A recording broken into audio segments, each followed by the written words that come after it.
हाँ, हेलो बच्चों। आज हम लोग गैसियस स्टेट के बारे में पढ़ेंगे। गैसियस स्टेट में हम लोगों को पहले भी मालूम है कि किसी भी मॉलिक्यूल का, एटम का या कंपाउंड के जितने भी स्टेट्स होते हैं उसमें सॉलिड स्टेट, लिक्विड स्टेट और गैसियस स्टेट। तो आज हम लोग गैसियस स्टेट के बारे में डिटेल पढ़ेंगे। इससे रिलेटेड जितने भी फार्मूले हैं उनके बारे में पढ़ेंगे। आइडियल गैस के बारे में पढ़ेंगे, आइडियल गैस इक्वेशन पढ़ेंगे। कन्वर्जन फैक्टर्स में हम लोग देखेंगे प्रेशर, आप पास्कल यूनिट में, वॉल्यूम के बारे में, टेम्परेचर के बारे में, और instrument for the pressure calculation में बैरोमीटर का क्या यूज है। बैरोमीटर से रिलेटेड जितने भी फार्मूले हैं उसके बारे में हम लोग देखेंगे। Then Boyle's law, Charles law, Gay-Lussac's law, Avogadro law and combined gas law, equation state, Dalton's law of the partial pressure, Amagat law, relative humidity, and Graham's law of diffusion or fusion, and then isotopic separation factors, and then kinetic theory of the gases, this related their formulas, types of the speed, mean square speed, root mean square speed, average speed, most probable speed, and relationship between three types of the speed, most probable, average and root mean square speed. इन तीनों के बीच में हम लोग relation पढ़ेंगे और इसमें क्या रिलेशन है। Average kinetic energy of a single molecule and mole concept, then Maxwell distribution law, Maxwell distribution law and उससे रिलेटेड हम लोग फार्मूले पढ़ेंगे जो कि पेपर में बहुत ही पूछे जाते हैं। इस वीडियो में सारी चीज़ें कवर करने की कोशिश की जाएगी। Then real gases deviation from the ideal behaviour, van der Waals equation of states, P plus a n square upon V square, bracket में V minus n b equal to N R T. वहाँ पे A क्या है, B क्या है, pressure correction क्या है, volume correction क्या है, इसके बारे में हम लोग पढ़ेंगे। कंप्रेसिबिलिटी फैक्टर के बारे में पढ़ेंगे। Interpretation of deviation from the van der Waals equation के बारे में पढ़ेंगे।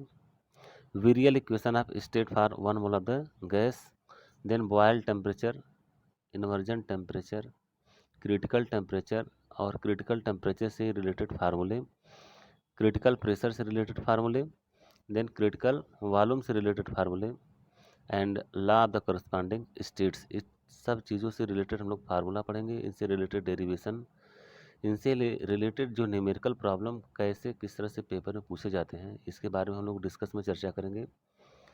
ये वीडियो एक छोटे स्टूडेंट्स लेकर के, मीन्स एकेडमिक स्टूडेंट्स लेकर के जितने भी कॉम्पिटिटिव टाइप्स के बच्चे हैं, नीट के हों, जेई के हों, सीयूटी के हों, या जितने भी रिलेटेड टू कंपटीशन एग्ज़ाम के हैं, उस सारे रिलेटेड क्वेश्चन इसमें कवर करने की कोशिश की जाएगी। और टॉपिक वाइज एक एक टॉपिक को हम लोग काफ़ी डिटेल में देखेंगे और इसके बारे में खूब समझेंगे। तो आप लोगों से यही है कि आप लोग स्टार्ट करिए और केमिस्ट्री इन स्पेस चैनल को थोड़ा देखिए, लाइक करिए, शेयर करिए, सब्सक्राइब करिए। चलिए हम लोग स्टार्ट करते हैं अपने चैप्टर के बारे में। सबसे पहले हम लोग देखते हैं गैसेस स्टेट में। The state is characterise by the sensitivity of volume change with change of the pressure and temperature. It is due to the large distance between molecules as compare to their own dimensions, there exist weak van der Waals forces. Ideal gas की definition means जो gas Boyle's और Charles के नियमों का पूरी तरह से पालन करती है उसको हम लोग कहते हैं ideal gas. A gas with no intermolecular attraction and having very negligible volume occupied by the molecules when compared with the volume of gas is termed as ideal gas. A theoretical concept which for the gas present can be obtained only under the certain condition। यहाँ पे आपको parameter आपको दिखाया गया है। Parameter associated with the ideal gas, pressure हो गया, volume हो गया, टेम्परेचर हो गया, और एन क्या है, नंबर ऑफ मोल्स हो गए। नंबर ऑफ मोल्स को रिप्रेजेंट करता है। P means pressure, V means volume, T means temperature, and N means number of the moles. Means ideal gas के जितने भी बिहेवियर हैं प्रेशर पे, वॉल्यूम पे, टेम्परेचर पे और नंबर ऑफ मोल्स पे डिपेंडेंट है।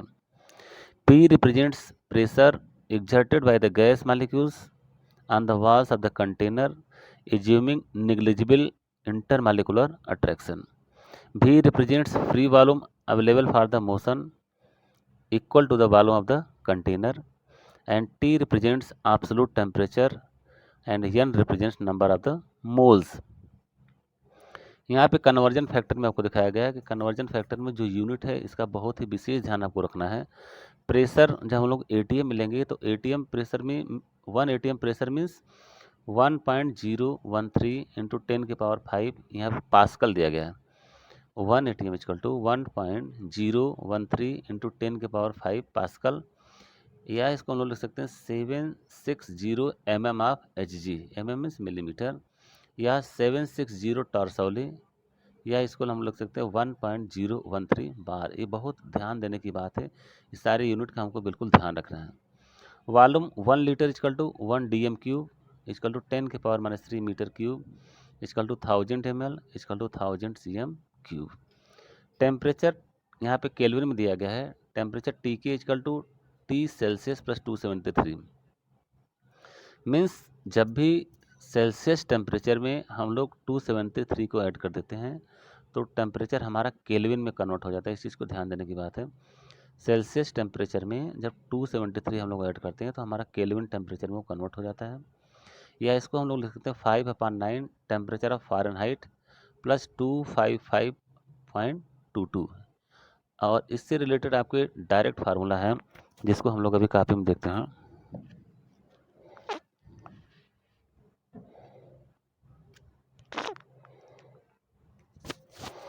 जब भी सेल्सियस टेम्परेचर में हम लोग 273 ऐड करते हैं तो हमारा टेम्परेचर जो चेंज हो जाता है केल्विन में।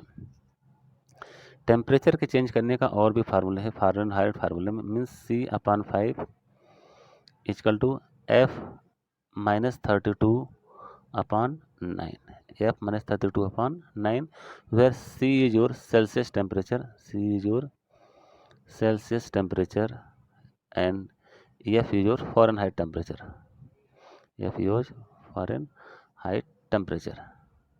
तो यहाँ पे क्वेश्चन आपसे पूछे जाते हैं वो कौन सा टेम्परेचर है, किस टेम्परेचर पे सेल्सियस टेम्परेचर और फ़ारेनहाइट टेम्परेचर दोनों की वैल्यू आपकी इक्वल होगी। और उस इक्वल वैल्यू को कैलकुलेट करने के लिए हम लोग हमेशा ध्यान रखेंगे कि सेल्सियस टेम्परेचर और फ़ारेनहाइट टेम्परेचर में इक्वल करने के लिए हम दोनों की वैल्यू इक्वल एज्यूम कर लेते हैं। क्वेश्चन आपसे पूछा जाता है कि वो कौन सा टेम्परेचर है जिसपे सेल्सियस टेम्परेचर और Fahrenheit temperature both will be equal. अगर इन दोनों को इक्वल करना है तो दोनों की वैल्यू सपोज करो हम लोग x एज्यूम करते हैं, means x/5 equal to F-32/9। और इसको हम लोग क्रॉस मल्टीप्लिकेशन करा देते हैं। 9 into x equal to 5 into x minus 5 into 32। और इसको हम लोग कहते हैं 9x equal to 5x minus 5 2 जा 10 और 5 3 जा 30 15 और 15 1 60। और इसको 5x को हम लोग इधर रिड्यूस करते हैं 9x minus 5x equal to minus 160। 9x minus 5x equal to 4x equal to minus 160 और x इक्वल टू माइनस 160/4 और x इक्वल टू माइनस 40। तो यहाँ से हमको ये वैल्यू मिल गई। बहुत ही इंपॉर्टेंट है, कंपटीशन में बार बार आपसे पूछे जाते हैं कि वह कौन सा टेम्परेचर है जिसपे फ़ारेनहाइट टेम्परेचर और Celsius temperature both will be equal. तो टेम्परेचर आपका -40 डिग्री है। -40 डिग्री सेल्सियस पे टेम्परेचर पे आपका फ़ारेनहाइट टेम्परेचर और Celsius temperature means Fahrenheit temperature और Celsius temperature both will be equal. इसको आपको ध्यान रखना है कैसे कैलकुलेट किया गया ये आपको ऑलरेडी दिखाया गया है। अब हम लोग पढ़ेंगे बैरोमीटर। यहाँ पे बैरोमीटर का क्या काम है? The instrument use for the measurement of the atmospheric pressure. ये atmospheric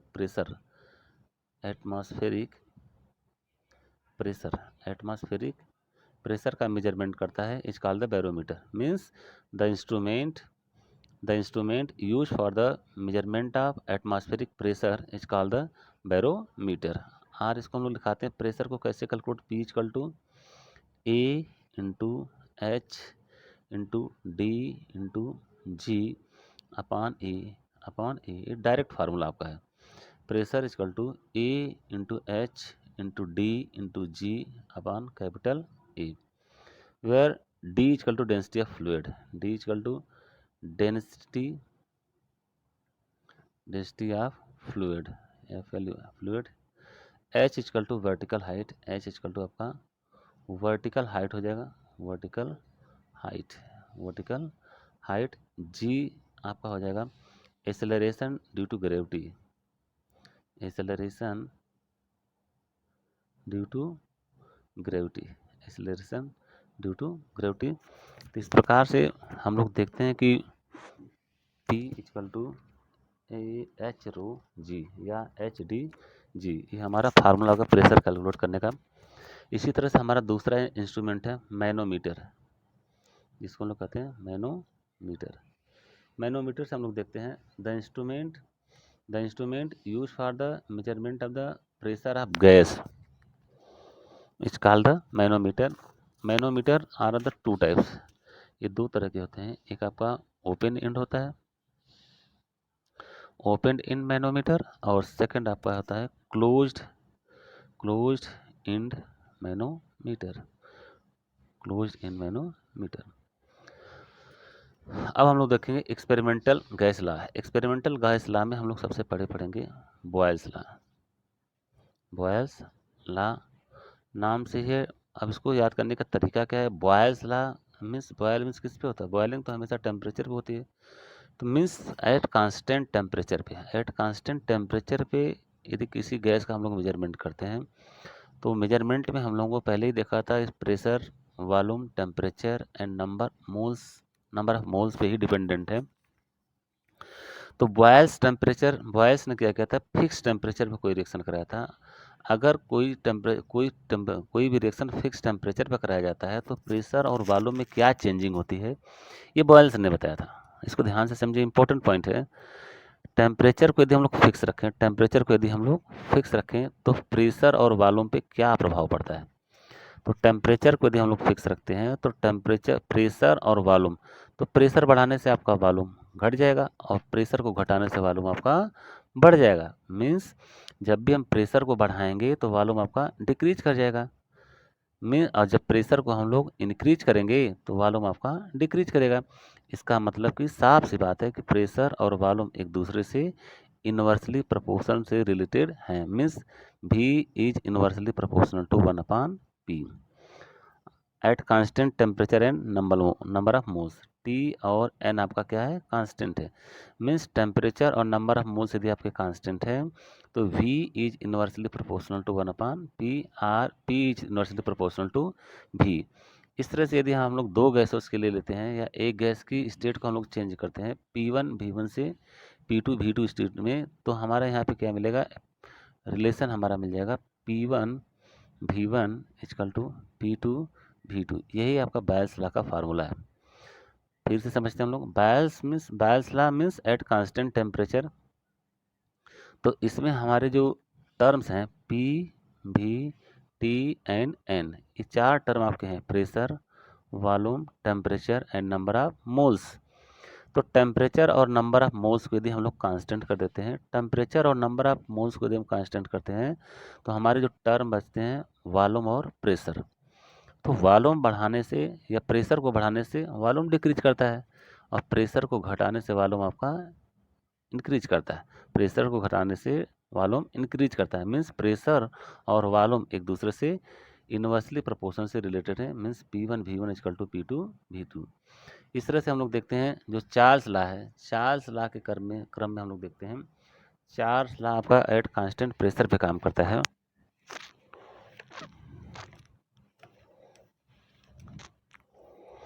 means Charles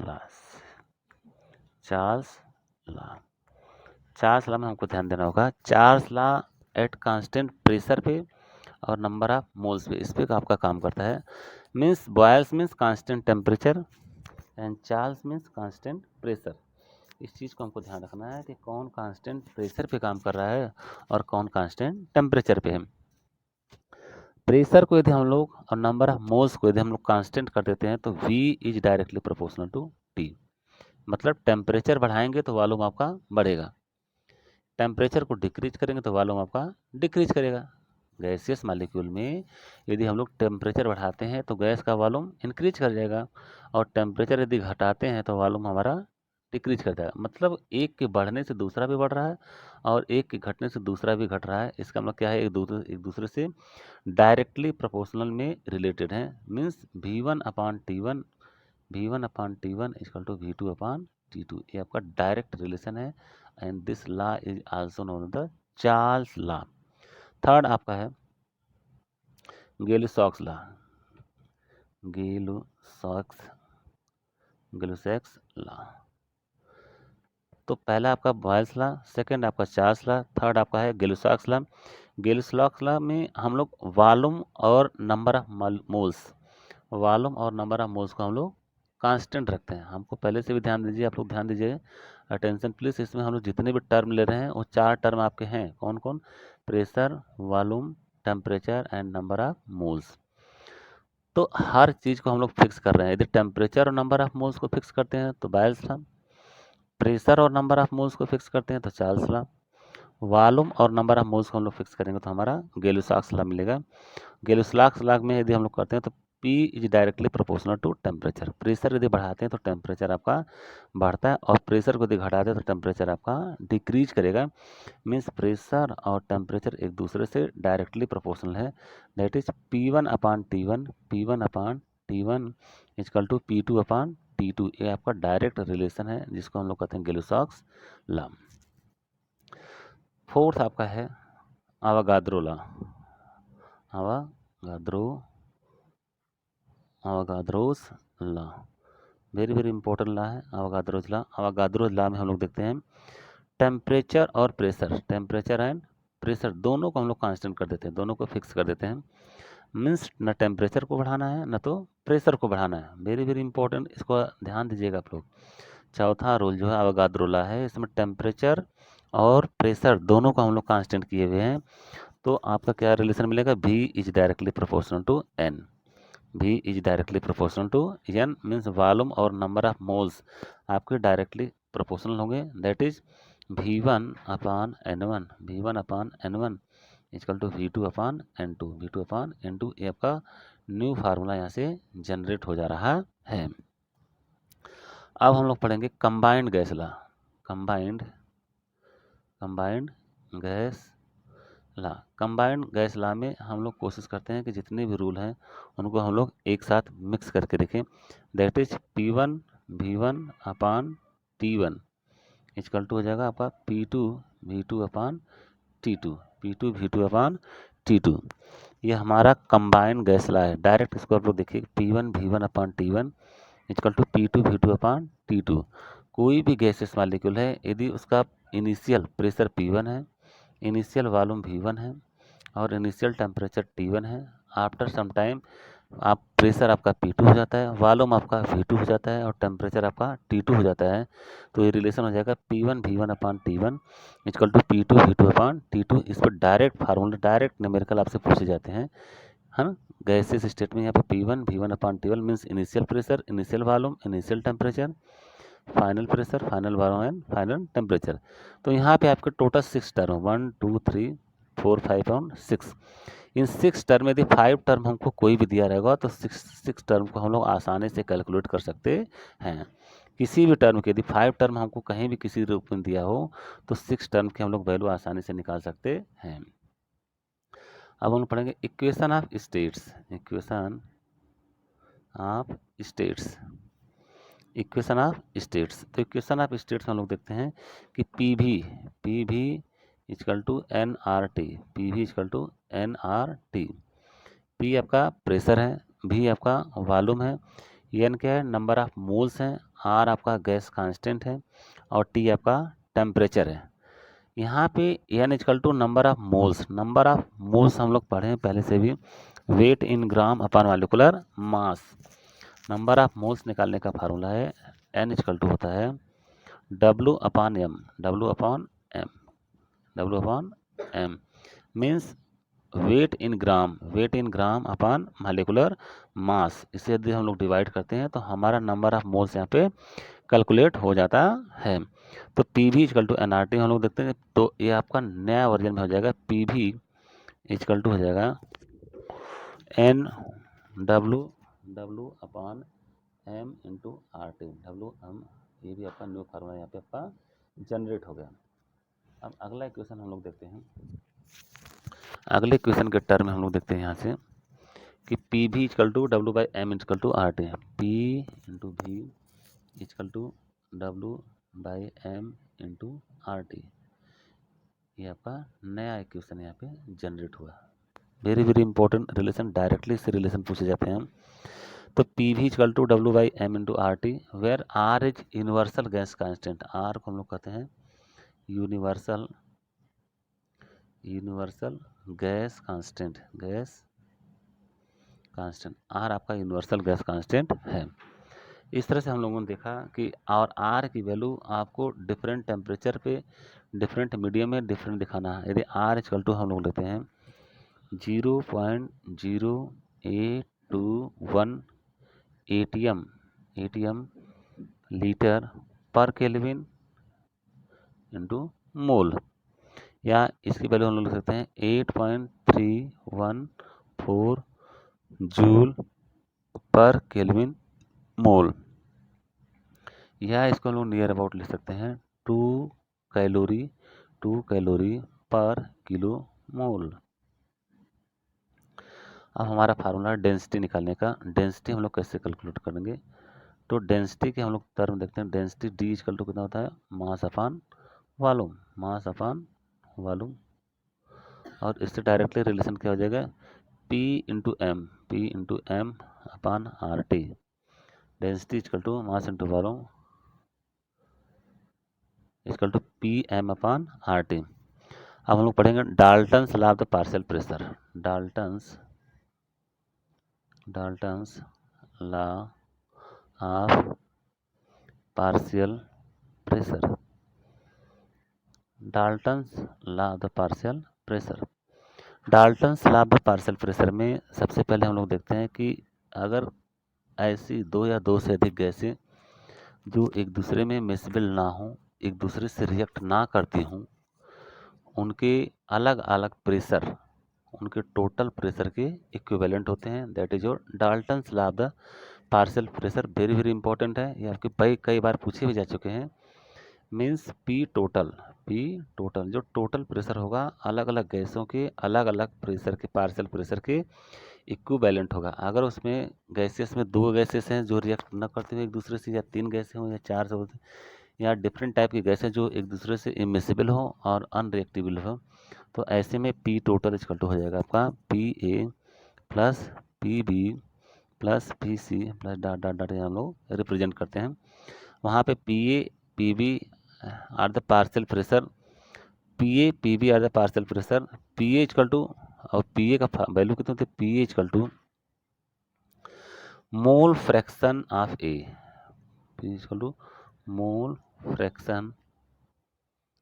fraction of A into total pressure. Very very important formula बेटा, टोटल प्रेशर। यहाँ पे ये इंपॉर्टेंट फार्मूला है जिस पर डायरेक्ट न्यूमेरिकल पूछे जाते हैं कि प्रेशर ऑफ ए, जो आपका गैसियस मॉलिक्यूल है जिसमें सपोज करो ए और बी मिक्स है, तो ए और बी का टोटल प्रेशर तो पी टोटल हो जाएगा, उसमें ए के द्वारा कितना प्रेशर होगा उसको हम लोग अलग से कैसे कैलकुलेट करेंगे। इसके लिए फार्मूला है कि P A equal to mole fraction of A into total pressure and percentage of gas in mixture, percentage of gas in mixtures.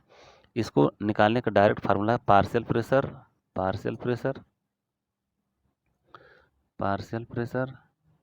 Upon total pressure, partial pressure upon total pressure into 100, partial pressure upon total pressure into 100। या P wait gas, P जो है ये wait gas, यदि ये गीली है moistures है तो पी इक्वल टू कितना, P dry gas, P pressure आपका dry gas plus P into H2O vapour, H2O मतलब water vapour, very very important formula. Means P wet gas equal to P dry gas plus P H2O the vapour. इन इसको हम लोग कहते हैं aqueous tension, aqueous tension. अगला rule हम पढ़ेंगे Amagat law, Amagat law,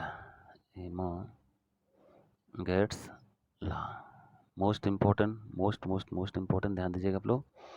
the total volume of a mixture of gases is equal to the sum of the partial volume of the constituent gases at same temperature and pressure। ध्यान दीजिएगा आप लोग। the total volume of a mixture of a gas is equal to the sum of the partial volume of the constituent gases at same temperature and pressure। Volume की बात हो रहा है, जो टोटल वॉल्यूम आपका क्या हो जाएगा, total volume of the mixture of gases equal to the sum of the partial volume of the constant gases. यहाँ पे अभी हम लोग डाल्टन्स लॉ के बारे में पढ़ा, तो डाल्टन्स लॉ ने प्रेशर के बारे में बताया और अमागट लॉ ने आपका वॉल्यूम के बारे में बताया। बस यही इन दोनों में डिफरेंस है, बहुत बार आपसे पूछा गया है। Dalton's related to pressure, Amagat related to the volume, इसी चीज़ को आपको बस ध्यान रखना है। अब हम लोग पढ़ेंगे रिलेटिव ह्यूमिडिटी,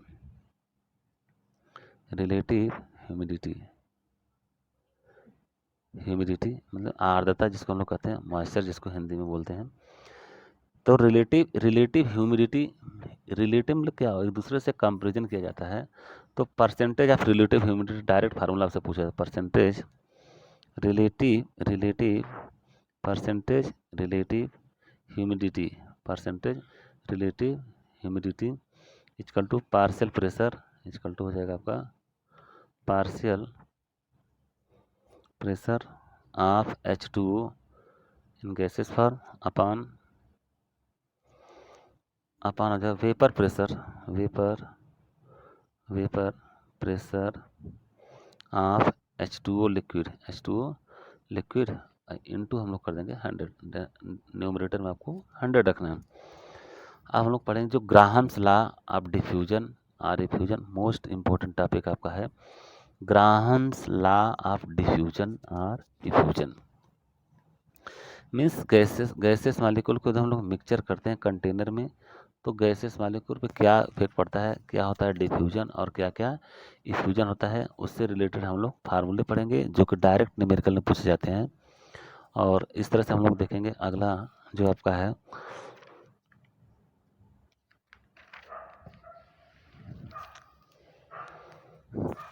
ग्राहम्स लॉ, ये हम लोग पढ़ेंगे Graham's law of diffusion, diffusion and or, या इसको हम लोग लिख सकते हैं or effusion, Graham's law of diffusion or effusion. Direct आपके फार्मूला क्या है, R is directly proportional to 1/√d, R is inversely proportional to 1/√d, R is inversely proportional to 1/√, molecular mass, or R is directly proportional to pressure upon molecular mass for gases diffusing at different pressure। ये आपका direct formula है। R is the rate of diffusion, जहाँ पे R आपका है rate of diffusion, R is rate of diffusion of any gas, D is the density at same temperature, D आपका क्या है डेंसिटी एट सेम टेम्परेचर पे आपकी डेंसिटी है। इस तरह से हम लोग डायरेक्टली रिलेटेड फार्मूला देखते हैं कि R1/R2 equal to √D2/D1 equal to √M2/M1। R इसको हम लिखते हैं कि V1/T1/V2/T2 इक्वल टू √M2/M1, या इसको हम लिख सकते हैं प्रेशर ड्रॉप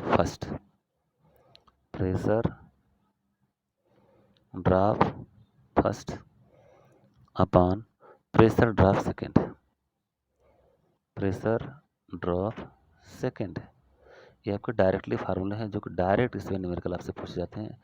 तो टेंशन प्लीज इसको सावधानी से इसको देखिए, सारे फार्मूले को इम्पोर्टेंट फार्मूले हैं। इसमें हम लोग दिखाया गया है कि R1 upon R2 equal to D2 upon D1 equal to M2 upon M1, R1 upon R2 equal to D2 upon D1 equal to under root M2 upon M1, और V1 upon T1 upon V2 upon T2 equal to under root M2 upon M1। या pressure drop first upon pressure drop second, ये direct आपके फार्मूले हैं। Isotopic separation factor अब हम लोग पढ़ेंगे। नेक्स्ट टॉपिक आपका है isotopic separation factor. Isotopic separation factors. Isotopic separation factor after x steps of the separation. X step आपका कोई भी हो सकता है, कोई भी एक नंबर हो सकता है। X step of the separation isotopic separation factor F equal to N1 upon N2 यहाँ पे हो जाएगा final upon N1 upon N2 यहाँ पे हो जाएगा आपका इनिशियल, फाइनल अपान इनिशियल। या इसको हम लोग लिख सकते हैं directly under root M2 upon M1 की पावर हो जाएगा आपका x। जब सेपरेशन आपका x स्टेप में हो रहा है तो after x step of the separation isotopic separation factor F equal to N1 upon N2 final upon N1 upon N2 initial equal to under root M2 upon M1 की power x। और इसको हम लोग लिख सकते हैं x equal to 2 log f upon हो जाएगा log M2 upon M1। Direct formula आपसे पूछे जाते हैं। S equal to 2 log f upon log M2 upon M1। अब हम लोग पढ़ेंगे kinetic theory of the gases.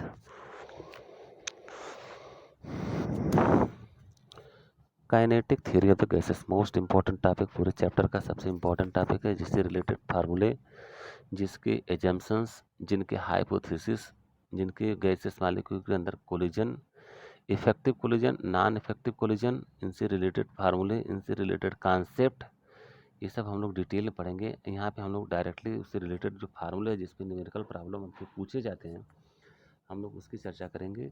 तो यहाँ पे आपका है kinetic theory of gases, kinetic theory of gases. Kinetic theory of gases में हम लोग देखते हैं कि P into V equal to 1/3 m into n into U square. या इसको हम लोग लिख सकते हैं कि 1/3 capital M into U square for 1 mole. यदि 1 मोल रहेगा तो n की वैल्यू हम लोग 1 पुट कर देते हैं। Types of speed most important, her paper में लगभग पूछ ही दिए जाते हैं, इसलिए जितना इम्पोर्टेंट कहा जाए उतना ही कम है। आप लोग इसको ध्यान से देखिएगा। Types of speed, types of speeds, types of speeds में सबसे पहले हम लोग देखते हैं मीन स्क्वायर स्पीड, जिसको हम लोग कहते हैं मीन स्क्वायर स्पीड। इसको हम लोग दिखाते हैं यू स्क्वायर से equal to U1 square plus U2 square plus U3 square plus dot UN square plus U1 square upon total आपकी वैल्यू कितना हो जाएगी n। सेकेंड आपका है root mean square velocity, root mean square velocity, जिसको हम लोग कहते हैं RMS, इसको शॉर्ट कर लेते हैं root mean square velocity RMS। तो इसको हम लोग दिखाते हैं U equal to under root हो जाएगा आपका 3RT अपान M, या इसको हम लिखते हैं अंडर रूट 3, चूँकि RT इक्वल टू PV होता है तो P इंटू V लिख सकते हैं, और यहाँ पे लिखेंगे N into M, number of motion to molecular mass, या इसको हो जाएगा अंडर रूट 3P अपान D मीन्स डेंसिटी। मतलब root mean square velocity RMS equal to U equal to under root 3RT/m या इक्वल टू √3PV/nm या equal to √3P/d। Direct formula आपसे है। अगला नेक्स्ट फार्मूला हम लोग निकालेंगे एवरेज स्पीड। एवरेज स्पीड में हम लोग देखते हैं कि आपके जितने भी नंबर्स ऑफ मॉलिक्यूल्स होंगे अलग अलग स्पीड होंगे, जिसमें कुछ लोगों के स्पीड u1 होंगे, कुछ गैसेस पार्टिकल के u2 होंगे, कुछ के u3 होंगे, अलग अलग होंगे। तो उसको हम लोग एज्यूम करते हैं u1 plus u2 plus u3 plus dot un upon total number of the molecules. या इसको हम लोग डायरेक्ट लिख देते हैं फार्मूला √8RT/पाई इंटू एम, 8RT/पाई इंटू यू। या इसको तो एवरेज को हम लोग u के बराबर बार लेते हैं, u बार हो जाएगा। लास्ट आपका है मोस्ट प्रोबेबल स्पीड, जिसको हम लोग कहते हैं मोस्ट प्रोबेबल स्पीड। ये आपका फार्मूला है, डायरेक्ट फार्मूला से हम लोग लिखते हैं। क्या लिखते हैं इसको 2RT/m या इसको लिखते हैं u most probable speed MPS। अब इनके बीच में जितने भी स्पीड हम लोग पढ़ेंगे, इन स्पीड के बारे में क्या रिलेशन है, इनके बीच में क्या रिश्ता है, कौन सबसे ज़्यादा है कौन सबसे कम है, मोस्ट इम्पॉर्टेंट क्वेश्चन है। लगभग हर बार पूछे जाने की पूरी संभावना बनी रहती है कि कहीं ना कहीं क्वेश्चन पूछने दिया जाए। इसको हम लोग देखते हैं relationship between 3 types of the speed. Relationship between 3 types of the speed. यहाँ जो 3 तरह के जो स्पीड देखे हैं, 3 टाइप्स ऑफ स्पीड्स, इनके बीच में क्या रिलेशन है, कौन सबसे ज़्यादा है कौन सबसे कम है।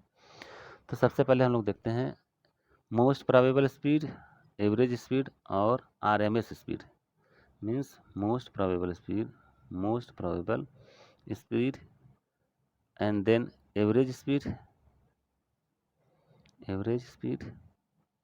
And then RMS root mean square speed. RMS root mean square speed equal to √2 relation √8/पाई एंड डायरेक्टली रिलेटेड टू √3। या इसकी वैल्यू यदि हम लोग कैलकुलेट करेंगे तो हमारा वैल्यू मिलेगा 1:1.13:1.22। ये आपकी वैल्यू सबसे ज़्यादा आपकी किस में आती है, ये आपका 1.13।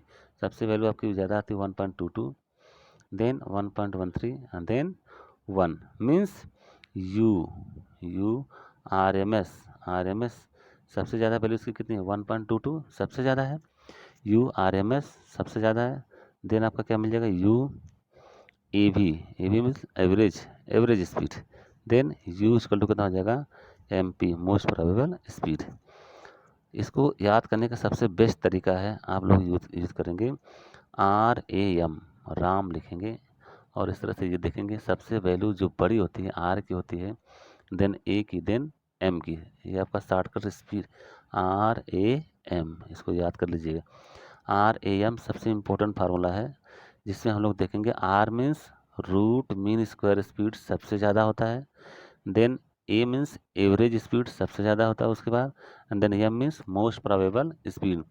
तो राम का नाम आप लोग याद रखेंगे तो बिल्कुल भी आप इस कंपटीशन के क्वेश्चन को आसानी से सॉल्व कर सकते हैं कि इसमें सबसे वैल्यू किसकी ज़्यादा होती है। तो हम लोग सबसे पहले लिखेंगे R, then A, then M। R means root mean square speed, A means आपका एवरेज स्पीड और M मीन्स आपका मोस्ट प्रोबेबल स्पीड। तो इस तरह से हम लोग देखते हैं कि इनके बीच में ये रिलेशन है और इसी रिलेशन के आधार पर आपको डायरेक्टली क्वेश्चन भी पूछे जाते हैं। और इन क्वेश्चन के टर्म में थोड़ा सा हम लोग हार्ड लाइन पे इसको रिवाइज कर लेते हैं जो हम लोग पढ़ेंगे। सबसे पहले हम लोगों ने देखा, यहाँ से स्टार्ट किया हम लोग सेल्सियस पैमाने, सेल्सियस में हम लोग 273 ऐड करते हैं तो केल्विन में चेंज हो जाता है। इससे डायरेक्ट रिलेशन क्या है, C/5 equal to F-32/9। C आपका सेल्सियस है, F आपका फ़ारेनहाइट टेम्परेचर है। दोनों टेम्परेचर आपके सेम कब हो गए उसके लिए हम लोग यहाँ पे सॉल्व किया है और उसकी वैल्यू आई कितनी है -40 डिग्री पे। तो -40 पे फ़ारेनहाइट और Celsius temperature both will be equal. Barometer, यहाँ बैरोमीटर का काम जो है एटमॉस्फेरिक प्रेशर कैलकुलेट करने का है। और इसकी वैल्यू कितने पी इक्वल टू, अगर ए कैंसिल कर देते हैं एच डी जी बनेगा। डी आपका क्या है, डेंसिटी ऑफ द फ्लूइड है। एच आपका वर्टिकल हाइट है। जी आपका एक्सेलरेशन ड्यू टू ग्रेविटी है। इसके बाद हम लोग देखें मैनोमीटर। मैनोमीटर दो तरह के, एक ओपन होता है, एक क्लोज इन मैनोमीटर होता है। उसके बाद बॉयल्स लॉ में हमने क्या देखा, हमारे जो रिलेटेड जो टॉपिक्स जितने भी आइडियल गैस से रिलेटेड आपके टर्म्स हैं, pressure, temperature, volume and number of moles. तो बॉयल्स लॉ में हम लोग नंबर ऑफ मोल्स मतलब एन की वैल्यू और टी की वैल्यू कांस्टेंट रखने, ये आपको हमेशा ध्यान रखना पड़ेगा। Boyle means related to temperature, temperature और नंबर ऑफ मोल्स को हम लोग फिक्स रखेंगे तो हमको क्या मिलेगा, पी एंड भी तो पी और भी में हमारा रिलेशन मिलेगा, और पी और भी एक दूसरे से इनवर्सली प्रोपोर्शन से रिलेटेड होते हैं। इस तरह से P1 V1 equal to P2 V2 आपका यहाँ पे फार्मूला मिलता है। नेक्स्ट आपका है चार्ल्स लॉ। चार्ल्स लॉ में हम लोग क्या देखते हैं, प्रेशर और नंबर ऑफ मोल्स हम लोग कांस्टेंट रखते हैं, इसकी वैल्यू में कोई चेंजिंग नहीं होनी चाहिए। तो हमारा रिलेशन जो मिलेगा वी एंड टी से मिलेगा, that is V1/T1 equal to V2/T2। Important formula. Gay Lussac's law में हम लोग क्या देखेंगे, यहाँ पे वी आर एन मतलब वॉल्यूम और नंबर ऑफ मोल्स आपको फिक्स रखना है। तो pressure directly related to temperature, pressure और टेम्परेचर में क्या होगा, P is directly proportional to temperature, that is P1/T1 equal to P2/T2। Next हमारा है अवागाद्रोज लॉ। अवागाद्रो लॉ में हम लोग क्या देखते हैं, वॉल्यूम और नंबर ऑफ मोल्स को हम लोग कांस्टेंट रखते हैं। वॉल्यूम और नंबर ऑफ मोल्स आपके कांस्टेंट रहते हैं, तो हमारा फार्मूला क्या मिल जाएगा, V1/N1 equal to V2/N2। Combined gas law, combined gas law में डायरेक्ट आपसे न्यूमेरिकल डायरेक्ट इक्वेशन पूछे जाते हैं, that is P1 V1/T1 equal to P2 V2/T2। Equation of the state में हम लोग देखते हैं कि P V equal to NRT होता है, यह आइडियल गैस इक्वेशन है। Where N equal to number of moles, और नंबर ऑफ मोल्स की वैल्यू हम लोग कैसे कैसे कैलकुलेट करते हैं, wait in gram upon molecular mass. तो पी वी इक्वल टू कितना होगा, W/M इंटू आर टी, ये भी फार्मूला आपका है। या P V equal to W/M into R T. R universal gas constant है, आर की वैल्यू यहाँ पे अलग अलग टर्म दिए गए हैं, जिस वैल्यू पूछेगा उस वैल्यू हम लोग पुट कर देंगे। Density equal to mass upon volume होता है, और इसके रिलेशन क्या है, rho into M upon R T है, या P into M into R T हो जाएगा। Dalton's law related to pressure, इसको हमको ध्यान देना है। Dalton's law related to pressure, pressure से रिलेटेड है, मीन्स दो या दो से अधिक ऐसी गैसें जो एक दूसरे से रिएक्टेबल ना हो, रिएक्ट ना करती हों, एक दूसरे से कांटेक्ट में ना आती हों, उनका टोटल प्रेशर उनके पार्शियल प्रेशर के योग के बराबर होता है, that is P total equal to P A plus P B plus P C. P A आपका मोल फ्रैक्शन है, P A equal to mole fraction into total pressure, ये आपका फार्मूला है। मोल फ्रैक्शन को हम लोग दिखाते हैं एक्स से, तो टोटल प्रेशर को पी नॉट ए से, means P A equal to हो जाएगा X A into P naught A, P naught A. Most important formula, इसको ध्यान देना आप लोग। पी ए मतलब partial partial pressure of A, partial pressure of A equal to mole fraction of A into total pressure of A, ये आपका pure form है, pure form में आपका प्रेशर है। Percentage of the gas in the mixture equal to partial pressure upon total pressure into 100। P wet gases, यदि गीली gases है तो उसके लिए मॉइस्चरस है, तो P dry gases plus P water vapour, इसको दोनों को ऐड करके हम लोग आसानी से कैलकुलेट कर लेंगे। अमागट ला है, जैसे डाल्टस ने प्रेशर के लिए रिलेटेड दिया, प्रेशर के लिए फार्मूला कैलकुलेट किया, अमागट ने वॉल्यूम के लिए किया था। मीन्स यहाँ पे जो टोटल वॉल्यूम होगा अलग अलग गैसेस का वॉल्यूम के योग के बराबर होगा। यहाँ पर relative humidity, percentage relative humidity equal to partial pressure of H2O upon vapour pressure of the H2O in liquid form into 100, ये आपका formula direct relative humidity calculate करने का। नेक्स्ट आपका formula Graham's law of the diffusion और effusion, इससे हम लोग देखते हैं कि R1/R2, R1 या R is directly proportional 1/√D, R is inversely proportional 1/√M, R is directly proportional P/√M। तो यहाँ पे हम लोग देखते हैं जो टोटल हमारा फार्मूला होता है R1/R2 equal to √D2/D1 equal to √M2/M1, या V1/T1/V2/T2 equal to √M2/M1 M2, या इसको हम लोग डायरेक्ट लिख सकते हैं pressure drop of the first upon pressure drop of the second. Isotopic separation में हम लोग यह दिखाते हैं N1/N2 final upon N1/N2 initial equal to √M2/M1 के पावर x, या x की वैल्यू हम लोग डायरेक्ट लिखेंगे 2 log f अपन log M2/M1। अब हम लोग देखें kinetic theory of the gases, जो कि मोस्ट इंपॉर्टेंट है, जितना इसको इंपॉर्टेंट कहा जाए उतना ही कम है। डायरेक्ट आपका फार्मूला क्या है, P V equal to 1/3 M N into U square, 1/3 M into U square. बाद 1 मोल गैसेस, 1 मोल गैस के लिए एन की वैल्यू आपकी 1 हो जाएगी, जिसको हम लोग पुट कर लिया है। Types of the speed, types of the speed हमने पहले भी बता दिया, अभी भी बता रहे हैं आपको। डायरेक्ट एक पासवर्ड रखना है, याद रखना है RAM, राम का नाम याद रखिए, आपका काम हो जाएगा। ठीक ना। Root mean square velocity, average speed, average velocity and then most probable speed. सबसे ज़्यादा आपकी वैल्यू होती है RMS की, देन एवरेज की, देन मोस्ट प्रोबेबल स्पीड की। तो mean square speed U square equal to U1 square plus U2 square plus U1 square upon N. Root mean square velocity RMS, जिसको हम लोग कहते हैं U equal to √3RT upon M equal to RT equal to P V upon NM equal to 3V upon D। Average speed equal to कितना हो जाएगा, U1 plus U2 plus U3 data UN upon N हो जाएगा, means 8RT upon pi M हो जाएगा, equal to U बार हो जाएगा। Most probable speed में √2RT upon M equal to U MPS हो जाएगा, मोस्ट प्रोबेबल स्पीड हो जाएगा। Relationship between the 3 types of the speed, ये आपको बहुत ध्यान देने की बात है, बार बार मैं आगाह कर रहा हूँ, इसके साथ लापरवाही ठीक नहीं होगी। Means most probable speed, average speed और RMS स्पीड में भी हम लोग रिलेशन देखते हैं, तो √2/1 √8 अपन पाई √3। अब इसको हम लोग कैलकुलेट करेंगे पाई की वैल्यू पुट करके, तो हमारी मिलेगी वैल्यू 1:1.13 1.22। तो सबसे ज़्यादा वैल्यू हमारी यही पे मिलेगी। मीन्स ये क्या है, RMS है, RMS स्पीड सबसे ज़्यादा, देन एवरेज होगा, then most probable means RAM। RMS speed, then average speed, then most probable speed.